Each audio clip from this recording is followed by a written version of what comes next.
You're listening to TV Tangents. Today we're talking about a 1970s sitcom, Taxi.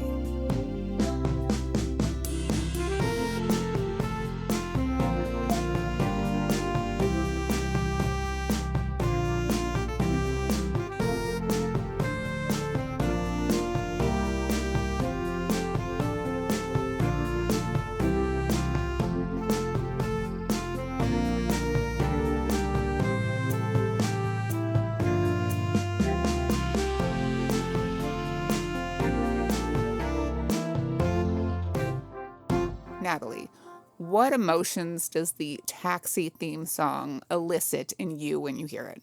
Sadness and depression. Thank you. Okay, I'm so glad that you said that because everyone knows who listens to us that we did MASH several years ago. Probably, it's been at least 4 years or so now. Miss MASH. Miss MASH. Miss MASH. There was a marathon on like Memorial Day, of course, and nothing else is on TV that day because they're like, oh, you're out celebrating and doing whatever. So I had MASH on in the background while I was doing stuff, and I'm like, oh, MASH. Same with that one. I mean, Yeah, what is it? that kind of makes sense because they're at war. But I mean, that was like one of the funniest shows ever. But the theme song, this one, I'm like, why did anybody keep watching after the very first episode when they were like, Taxi? Oh, this ought to be interesting. I mean, it is so sad and weird. You know what, though? That's the vibe of the 70s. It's the same Yes. vibe in, like, Sesame Street. It's That's the reason true. that Sesame Street songs from the 70s give you, like, a weird feeling. A weird sadness and Like a depression. melancholy. And dark. Yes. Is it? That is weird. You're right. Maybe it's our own childhood I think trauma. it could be. Oh, maybe it could But, be. like, also, you hear the Taxi theme song, and that means it's almost time for bed. yeah. So maybe that's part of it. It's like it's nighttime now. That's true. Maybe that could be it. And the taxi's driving at night. So that also kind of, you're Well, kind of 'cause like. they're on the night shift. Yeah. So maybe you're right. But oh my gosh. But yes. Always have thought that. Before, this is the first time I've ever seen any Taxi. So that when we Really? watched this. My parents loved Taxi. If we had it on, I didn't remember. And maybe it would have been, I don't think either my parents just didn't or what, but I had never seen it before. I didn't pay a bit of attention. But to I'd it. heard the theme song a few times just because, you play games where what's this song? So yeah, just sad and depressing. I'm like, interesting, know what it is. interesting. I think we were traumatized by the boomers and their sad music. Could be, for sure. Because otherwise, this show is funny. It is funny. It's very formulaic, very typical 70s, like, takes place on an obvious soundstage kind of a... I mean, it's a lot of big theatrical acting. Yeah. And it's in a garage, so it's very, like, echoey. It's so hard to explain, but, Yeah. like, we know we're in a theater setting. You know what I'm saying? I do. And how is it that sometimes these shows that only are situated in one specific place, I mean, they do end up kind of going other places here and there, and there's like a few bars they go to all the time, but it's just so interesting to me that you can have something like that. And I think I remembered that when we watched Cheers, and I was like, you realize that easily 95%. I mean, I get the name of it as Cheers and they're at the bar. Mm-hmm. But to have a show that goes that long and 95% of the episodes are just in the bar. Yes. And yet that was one of the best sitcoms of all time. And I love that. I mean, so with this one, they do definitely divvy out a lot more. But you can do a lot with just being in a taxi shop. Is that what it's called? Taxi? Garage? I think it's a garage. Yeah. I guess so. Yeah, garage. So, Well, and Taxi was, I mean, it's part of it is because there was a large ensemble cast, and Taxi was the show that kind of paved the way for those kinds of shows like Cheers. True. And stuff like that. Yeah. Where you have lots of characters, so you have lots of storylines. You're not just centering, it's not like Laverne and Shirley where you're centering around two people. that's true. Like a bunch of different people with different, personalities so it's not weird and stories. when you go out on somebody else's story because everybody's part of it. Yeah, that makes sense. Taxi is an American sitcom that aired on ABC from 1978 to 1982, and then on NBC for its final season in 1983. And it's set in a New York City cab company and follows the lives of the taxi drivers who are on the night shift. It is, let's see, it's created by some of the people who created the Mary Tyler Moore Show. It's got poignant drama, comedy, real life issues like family and identity and addiction and, struggles. And it's very blue collar. Yeah. And it's very funny, and it has a very loud laugh track. Yeah, it does. Yes, it does, definitely. In the beginning, it took me a while to get into it, like some shows do, especially something I've never seen before. And also, the theme song is called Angela, and it's written by Bob James. oh, I don't know who Angela is, but she is Interesting. sad. Need to look that up. Angela, are you okay? Yeah, Angela, I hope you're all right. Yeah, this was so interesting. It took me a while to get into it, and then pretty soon you're like, oh, this is funny. I was kind of like, oh, okay, and then you definitely start. Well, you feel the characters out a little bit more once you get to know them. It's easier to pay attention. This was a little bit hard. So the only place I found to watch Taxi was on Tubi, I think, maybe, or was it?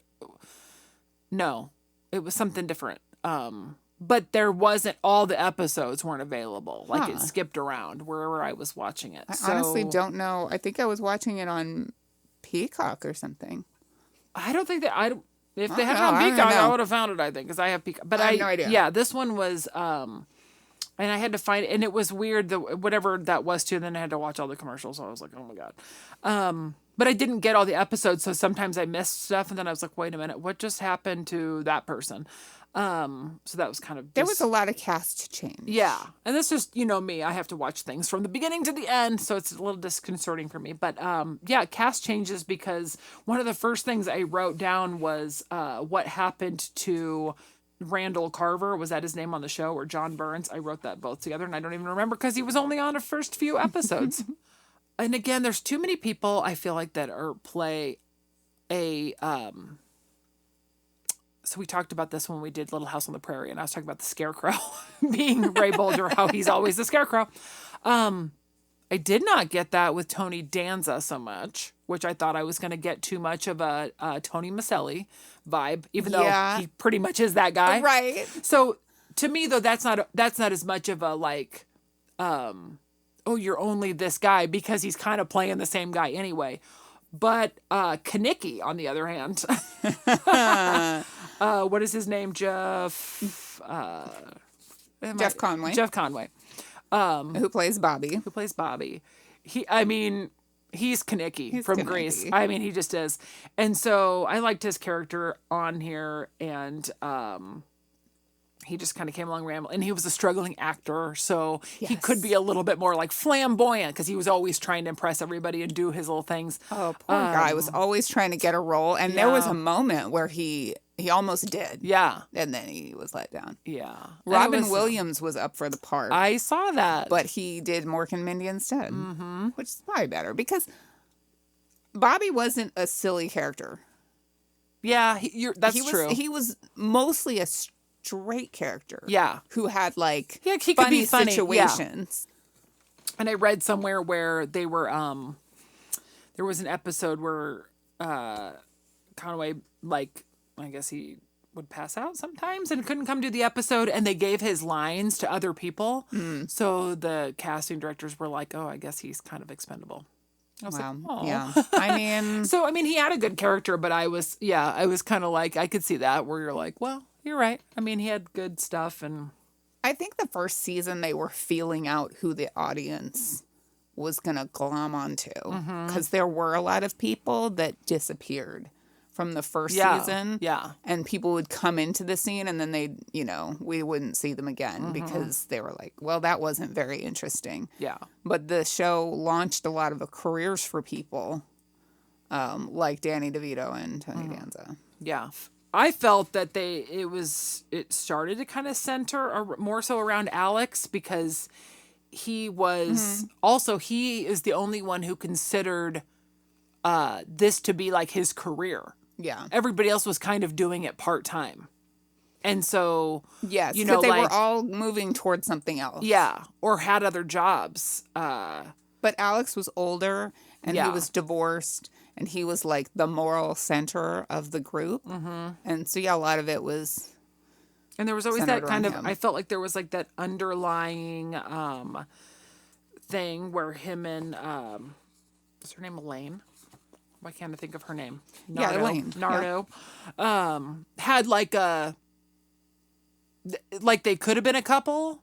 And there were times where they kind of even said things like they were almost more just like each other's work husband and wife. And then it just nothing ever really like He materialized. was always looking out for her because Yeah. she was a single mom and she was dating, and he Yeah. always had her back. They said it a few times, but I was like, oh, that's kind of cute.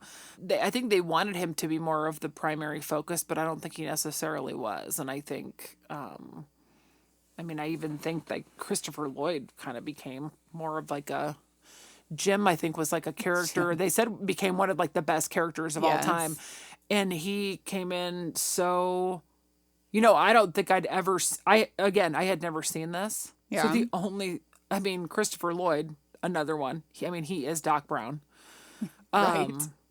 This character, I was like, I loved his character. He's the best. And he is such a good actor. And it's so funny to me how young he looks, considering it was like 6 years later that he played Doc. He's always been an old man. Yeah. And yet he was so young when this, it was so crazy, but oh my God, just thinking about his character in this. But has in been so Back long. to the Future, they aged him. Sure. Because, he was when, young Doc but Brown. when he's even Doc Brown in 55 or whatever, when he's, but yeah, I just looked at this and I was it's just how funny it is that he looks so, they made Jim, I think, look younger, but you're right. I get that they're doing that in Back to the Future, but too funny. Reverend Jim Ignatowski Yes. was introduced in season 2, and he was just so popular that they kept him. He's an ex-hippie, and he's burned out. He's I remember an episode where they were in his apartment, and I think he had just rented this apartment, but it was in a warehouse or something. Yeah. And there was a million doors, and Bobby's needs to go in the other room, and he's like, which of these doors is a door? And Jim's like, oh, I don't know. And that episode was amazing. But I love how, did you see the episode where they find out how he got addicted to drugs? No. He was a really smart, straight arrow guy in college, in a... Did they show this? Because that's my favorite Yes. kind of episode, is the alternate reality Yes. kind of episode. They show him in college, and he has his sweater on with I'm sure Stanford, I don't know where it was, has the big letter Yeah. on it, and he's all straight and narrow, and everybody else is like, oh, don't you ever want to just let loose? No, I don't, and he's all normal. Well, what happened was he accidentally took a bite of a brownie, a special brownie. And that's when I got hooked on drugs. So he was a brain and a straight and narrow guy. And then that happened. And then he turned into, the hippie that was a drug addict. So I absolutely his love story is him. hilarious. Yeah, he's great. He is the best. I think he came in to marry Latka and wasn't he marrying a hooker or something? Oh, yeah. Didn't Locke marry somebody else earlier on before For he his actually green met? card, Yes. he married this lady. Yes. And she was I think she was a prostitute, and then Jim That's came in right. and married them. I forgot about that. Oh, my It gosh. was absolutely wonderful. Oh, Lodka. Another... Latka Gravis, played by Andy Kaufman. Mm-hmm. He was an immigrant from some unknown, unreal country. He was based on Andy Kaufman's stand-up character, Foreign Man. And occasionally, Kaufman also played his alternate personality, Vic Ferrari. Oh, my God. I love how they said So that disturbing. they basically gave him because they gave him multiple personalities then so that he could do that. And oh my God, he's total lounge lizard when he was Vic Ferrari, and He was so ill. He was so ill. gross. And then he became Alex at one point and tried to give him insights on his life, and oh my God, just so funny.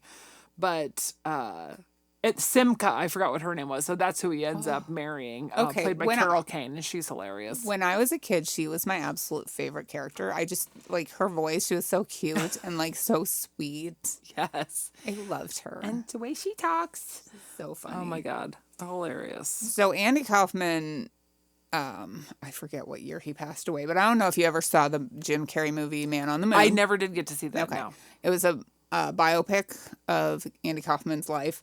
And some of the cast, Alex Rieger and Mary Lou Henner, and I can't remember who else, actually played themselves in the movie as their taxi characters. Oh, interesting. For, like, they recreated scenes in that movie. Oh, so interesting. That was really I did not know that.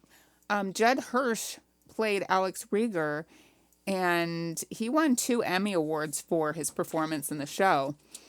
Mostly I remember him as Jeff Goldblum's dad in Independence Day. Yes, 100%. But he has been in so many things, and just every now and then I'm like, hey, that's Alex Rieger. I know. He's on random shows too. Like he's been on like Law and Order SVU and just what, stuff like that. So, you're right. Like I always think about him in Independence Day, but he's great. And I was kind of like, hey, Alex, how you doing? Right. So again, probably my age, younger than I am now. But he's got a steady job. He's a good guy. And he just seemed like he did just seem like that guy who was going to be a good guy. Mm-hmm. He never seemed like squirmy or anything. At one point he had a weird like relapse into gambling or whatever, which was kind of made him human, I guess, because he just seemed kind of, he was the guy everyone went to for advice or for help or whatever. And so, he seemed to be the guy that was very down to earth. And he's the guy who's always going to work there. Like, people come and go, and they've all got their sights set on something else. Yeah. Like, I almost said Tony. Is it Tony? Yeah, Tony. Okay. Tony plays Tony. Like, Tony wants to be a boxer, and he doesn't want to be a cabbie, and Bobby wants to be an actor. He doesn't want to be a cabbie, and Elaine just wants to not be doing everything. She was like a receptionist at an art gallery or something, and then didn't she want to think she was going to be an artist at one point? Yeah, she was a part-time cabbie, and then it became like, I don't know. Mary Lou Henner played Elaine Nardo, and she, while starring on Taxi, she would talk to real cab drivers to get kind of like, a sense of her role. And that led her to organize meetings with key city officials, including former New York City Mayor Ed Koch, to advocate for better working conditions and policies that would benefit the drivers. Oh, well, isn't that cool? Isn't that nice? That's really awesome. Do you know this fact about her? That she is noted for her autobiographical memory. Oh. Which she's discussed on TV and in books. It's called hyperthymesia? Oh. Hyperthymesic syndrome or highly superior autobiographical memory, and it's a condition that leads people to be able to remember an abnormally large number of their life experiences in vivid detail. There's only 100 known cases currently. It's extraordinarily rare. Oh. Should I get diagnosed? You probably should be tested. That's interesting. Maybe I do have that. Yeah, symptoms are like, you reliving your past a lot. And full-on details and word-for-word conversations. Yes, remembering things like a lot of people with this, I don't know, do you call it a syndrome? It is called a syndrome. Lots of people with this syndrome, you can say a date and they can tell you what happened on that date. And you can mention a thing and they can tell you a whole story about that thing and a moment in their life. And yes, so maybe you should be tested. I might have a version of that. 101. I could be. Maybe mine's a little less because there are times as I'm getting older, I'm forgetting more things. But that could be still that's true. Normal. Still could be true. You should talk to Mary Lou Henner about it. I should. So, yeah, that's cool. I bet that helped her memorize lines. Yeah, no kidding. Awesome. But I love Mary Lou Henner. She was in a lot of things. She is. She was in my husband and I, one of our favorite movies with Steve Martin is L.A. Story. And she played his awful girlfriend who he breaks up with. And did she or did she not? Am I remembering this correctly when we watched Designing Women? She and... was it Designing Women that I'm talking about? Because now I'm thinking of some, it's like, it was on Who's the Boss. Early on, they had a neighbor who was like all, oh, hey, Tony, hey, yes. remember? And it was Delta Burke, but then it was the same person, but they recast it. They recast Mary Lou Henner. I was like, wasn't that on Designing Women? No, that's because it was Delta Burke. You're national. Maybe you're not Maybe I don't have that. Yeah. That's not my life. So much. Yeah, it's not your life. It's like a 3-dimensional or a 2-dimensional picture. It's fine. It's fine. But speaking of Who's the Boss, yes. So Tony, I love that Tony always gets to play characters named Tony. I start to think, is it something with Tony that he can't remember that they're talking to him when they say his name? Is that why he has to be Tony? I like wonder. Otherwise, who am I? I'm Tony. We need to look that up. No, I'm not the character. I'm Tony. I'm Tony. I don't know if it just fits his character because that's his name. I don't know. But being the whole boxing thing. I mean, he's so young in this. It is just cracks me up. But he's another one. And he just kind of fits right in and does his little different things. But at one point, I mean, I didn't realize. And again, this might have been because I missed episodes. But like he was dating somebody who then got pregnant and then he offered to marry her. And then I never saw anything about them again. Maybe there was stuff and it just didn't show up on my end. But and I also did not realize his real life son played that kid who he adopted. Yeah, and he was just also randomly adopted. Yeah, who was also in a wheelchair at one point. Right? What? How did he get out of the wheelchair? I don't know. Yeah. So the kid's name was Brian Sims. He was played by Mark Anthony Danza, who is just a few years older than me. And Tony's like, I want to adopt you, but then these rich people wanted to adopt him, and he loved being with the rich people. And then he was like, and Tony's all sad, and then he's like, oh, I'm gonna be with you. I love you more. It was all sad. It was strange. Yeah. I don't know what his purpose was other than he wanted his kid there. I don't know. Yeah. But I feel like this Tony and the Who's the Boss Tony, even though they share some characteristics, not at all the same character. True. Because Taxi Tony is dumb. Yeah, that is and true. Who's the Boss Tony is smart. Is smart. And Taxi Tony, I didn't feel any feelings for. Maybe because he was dumb. Yeah, that could be. But like, Who's the Boss Tony? Who's the Boss Tony? Who's the Boss Tony? Hey. Yeah, so not the same character. True. Very true. And you're right. I think it is because he's dumb and because you're just kind of like, oh. And because he's young. And then you're right. He's like, he just wants to be a boxer. He's kind of like, he's like, oh, he's like my little brother. Okay. You're like, oh, okay, I have to take care of him. Then we have Danny DeVito, who plays Louis De Palma. Another one when I was a kid, I just thought it was the funniest thing when he walked out of his little cage and came down the stairs and was like 2 feet tall. Cracked me up every time. Because so true. In the beginning of the first episode, you just see this guy yelling in the microphone from the office, which is basically a cage. Yeah. And he's yelling at everybody, blah, blah, and then he comes out and he's this little guy. Yeah. And it's hilarious. And they're all scared of him. Well, it's more so just because he's the boss and he's totally...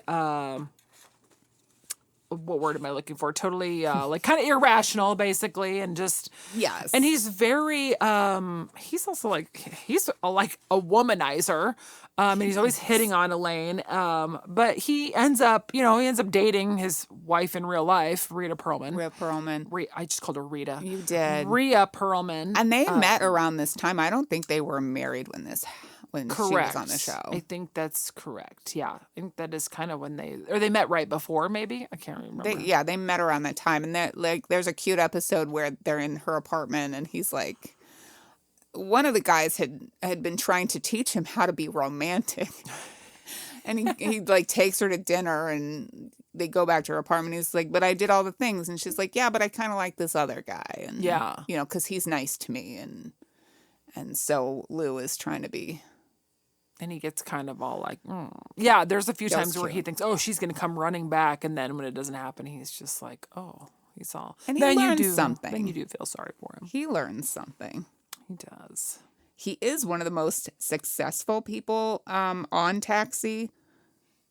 He, like, in Hollywood, he is probably the most recognizable of all the people on the show. And currently, he is Frank on It's Always Sunny in Philadelphia. Oh, okay. Yeah, which I do not watch. I have not watched that. Yeah, I was going to say that's true just because of the amount of movies and things that he's been in. So, yeah. And produced, and yeah, he's a big star. A little star. He is 100% like, what is he, 4'10" maybe? I don't even know if he's that tall. I didn't even look it up. I think I've looked it Little up guy. multiple times, and but he has something. He has a reason. There's some reason why. It's like he couldn't grow anymore, and I can't remember why. I looked that up a long time ago. Some people Somebody are let just us know. short, Natalie. Well, I know, and I thought that was the case, but it turned out now you're going to make me want to Google Okay, it. you can Google I'm it. gonna It's Google it fine. right- I mean, right- tell me how tall he is right because, meow. my mom is 4'10", probably 4'9". Well, I don't know. yeah. Oh, we're almost birthday twins, too. His birthday's the day before mine. He's 4'10". He's 4'10", so he's the same size as my mom. Okay, please hold, because Okay. again, the thing is not working very fast, but it says, somebody said, people also ask, what caused Danny DeVito to be short?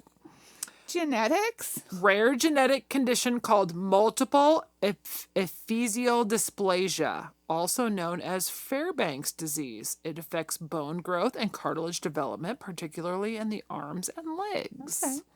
Well, I just So thought he poor was a little short Danny guy. DeVito. Yes. Okay.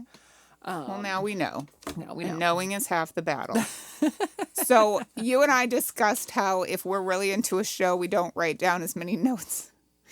And I, at the beginning, was going to write down the funniest Louis insults. And I have one. Oh, Because I was too into it to, like, be writing stuff down. yeah. Louis in season 1 says, I hope someone slams a door on your nose and you sneeze and your head explodes. Oh, that's awesome. He is so good. He did have several, yeah. He was Several always insults. always insulting, mostly Bobby. He absolutely could not stand Bobby. And Bobby was an easy target because he had an ego, and it was easy to hurt his ego. That's true.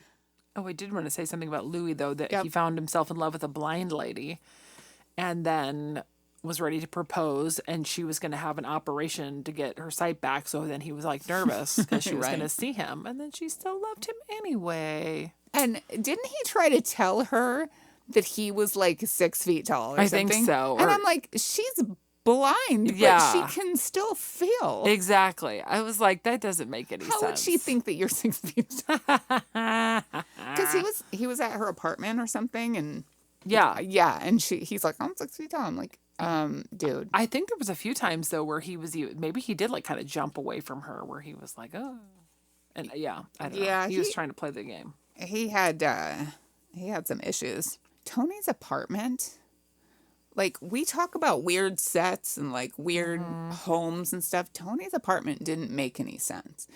It was trying like to a remember. loft apartment. So you walk in and then there's like a loft, like a ladder up to a loft. Yeah. Which was like his bedroom, and then like it was just a little weird tiny apartment. It reminded me a lot of the guy's apartment on Living Single, where they had like a weird loft area, and it just seems like a strange way to build a set. That's all I can think of the whole time. Is this is a weird way to build a set? Did you run out of room? Yeah. I understand it's New York. It's New York and things are weird and small, but because they have to make them bigger for a set. Yeah. But don't build don't up. be weird. Yeah. It's so They strange. could have made them even smaller, and I get that again with cameras they have to make things change, but everybody has giant apartments in New York sitcoms, and that's just not. Rhea Perlman's apartment was quite spacious. Yeah, that's true too. Yes, I'm like that doesn't. And even I think weren't they at Elaine's one time because she was like hosting people from her work, and she's like, I need you guys to come so you can like make it seem like I have friends or something like Yeah, that. and she's she a had like single some, mom in New single York. mom, and has like a fancy apartment. I was like, wait a second. Like, who's her ex-husband? It's like here. So- baby. Ooh, let's talk about random people who showed up on the show, Yes. including Mr. Kidnapper from Different Strokes. He, in season 1, okay, first of all, he was in the Kidnappers episode of Different Strokes that Natalie and I have been traumatized by, and his face traumatizes us, and he's probably a perfectly nice man. His name is Woody Any, and he plays a guy from immigration in season 1, and I'm pretty sure I texted you video of it. I think so. And I was hadn't gotten there, screaming. and I was like, "Oh my god!" I don't even think that you had started Taxi when I sent that to I you don't- because yeah. I started it a while ago, and I was like, "Girl, Taxi." Yeah, you're right. I don't think I had started it either. He I just was shows like, up. "Oh no!" And I was working, and it was like on, in the background, and I look over, I'm like, "Oh no, Oh no, oh no, no. this man." Nope. Well, my very first line of notes is that Vicky from Full House, because I didn't look up her. Oh, I didn't look up her Vicky. actual name. Yes. But she takes uppers and she sets the record for cab fares. She was was like, Danny's. She was Danny's very smiley, Wife. curly-haired Yes. wife in the end of Full Full House. House. Yes. Yeah. Who we never see in Fuller House, by the way. Oh, that's true. It's weird. There was somebody who played a cockroach exterminator who showed up at the garage. And his name in real life is George Wendt. Played Norm. And we just recently found out passed away. That's right. So that made me sad when I saw my notes. I was like, oh. I'm like, no. No, it's- So, yeah. Yeah. That was sad shut up. because we forget that the shows that we're watching are old. All right. It's really funny. Okay, this is not related to Taxi. It's related to George Wendt. But somebody posted a Cheers clip of a guy walks into the bar and like Woody is at the bar and the guy's like, "Oh, I used to come here." Like it's an older guy and he's like, "I used to come here back when it was such and everything was like so different and this was different and that was different and then like that wall behind Norm was completely different because Norm's sitting on his Well, stool." behind Norm. Aw. That's I wonderful. remember that. Oh, That's now I'm awesome. getting sad about Cheers. I'm going to watch Cheers. know. But speaking of that, Ted Danson plays Vincenzo, the crazy hairstylist who gives Elaine a horrible like hairdo, and then he's all like, "You will like it." He's all flamboyant and crazy. Bubba Franklin played Lucius Smith. Bubba Franklin's a famous football player. Oh, that's why it's not ringing a bell. I was like, what I is don't know who this, you're talking sports? about. And then everything always kind of comes back to Dallas too. So Gail Honeycutt, she was a realtor who showed Louis an apartment, and she played Vanessa Beaumont, that JR's love interest and mother of James on Dallas. Oh, God. Penny Marshall was on, playing herself actually. And I can't remember why she was on there, but she was on and describing she makes so much money for Laverne and Shirley. I don't even remember that premise, but I wrote it down because I thought it was hilarious. Well, at it's the so time. funny because they're in New York. How are they not going to just run into New York I celebrities? think that's what it was, and I want to say it might have been, maybe it was What's His Bucket was trying out for a role, and she was there. Or no, that was when she was trying to get the apartment that Louis wanted. And that's what it was. That's why it's right after that part. She was trying, and she was like, "I make all this money because I'm on this show," and she was trying to explain it. Oh my God, that was kind of funny. Some of the episodes are very low key. Yeah, Other than you hear the laugh track constantly. yeah. This is a gripe that I had with Laverne and Shirley too, is that you just hear this laugh track and it starts to grate on your nerves. It's kind of like an air conditioning unit that just won't shut off. It's like, it is what it is. It is what it is. It's the sound of, the sound of the theme song and the sound of the laugh track are core memories from my childhood. Yeah, I would say, well, that can be distracting too when things are you want to laugh anyway, but sometimes that can be okay, it wasn't that funny. It wasn't all that. I don't know. You're screaming. You're like, why you gotta be like that? They have to tell you it's funny. Yeah. Or you won't know. Or you won't know. Which sometimes they do in the beginning of shows. I've discovered that when I rewatch episodes of Friends, how the very first season, and they all had to laugh at each other's jokes in Friends, so you knew how funny it was. That they think they're funny. Because then later on, when things are hilarious, but now they're so used to each other, they're just deadpan. So, and that happens probably in a lot of sitcoms. But yeah, and this is another one like Friends where you have to get to know them before it's really funny because a lot of their jokes play off of their characterization and their relationship with each other, which is also true for Friends. That is true. Yeah. That a lot of it is relational humor and not just like there's almost no slapstick in this show. Yeah, that's true. Random funniness. It's a very grown-up show. It's a show that we as kids were not interested in at all whatsoever. No. Except for Brian. They didn't just like throw in some silly character. Yeah. I mean, like some kid character. I would say you're right. Like no slapstick. I mean, some of the stuff Latka does, and then Jim, of course, just being like, there's a little bit of physical humor, But There yeah, is, but you have to understand why Jim is that way. Kids look at him and they're like, "That's a weird guy," I always liked Jim when I was a kid, but yeah, he's so funny. It's very adult humor.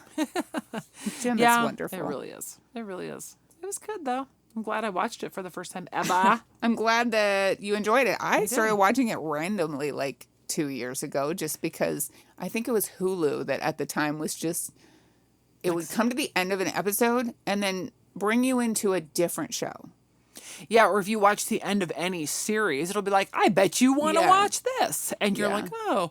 And what's funny to me, I always think about it because, well, again, we watched Who's the Boss, and towards the end of Who's the Boss, they're like at some resort, and somebody's like, you look like that guy from Taxi. Yes. And over time, when you watch sitcoms, they reference old sitcoms. Yes. And so anytime there's been something, or even people I know, like in real life or whatever, oh, Taxi was great.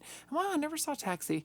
And so then you told me you started watching it. And I was like, oh, okay, well, maybe I need to watch Taxi. Mm-hmm. And then it takes me a while to want to really get into something that I've never seen before. Because then I'm always like nervous that I'm going to absolutely hate it and then get sucked into something I don't want to watch. But I have to give everything, at least a few episodes time to really get into it. That's kind of happened with a lot of things I haven't seen before, but this one was good. I'm glad I watched it. It's one of those where, you talk to other people about it. They're like, oh, that was great. I watched it all the time when I was a kid. And it just kind of, it's like, they would talk about like, oh, it's just comforting because it was funny. It was a funny show that came on and you didn't have to really follow character arcs or episode to episode to know what was going on. So that's always good. And you had like real world things happening, but it was still comforting. It wasn't like crazy out there. Yeah. Wild, depressing. Like, I don't need a palate cleanser after watching Taxi. Yeah, for sure. It's quite nice. Well, since we've got a little bit of time, do you real quick want to play 80s and 90s trivia, which we haven't played in a really long time? Several years ago, I bought 80s and 90s trivia cards for Natalie for her birthday. Yes. And we've been like reading off of them very slowly for the last few years.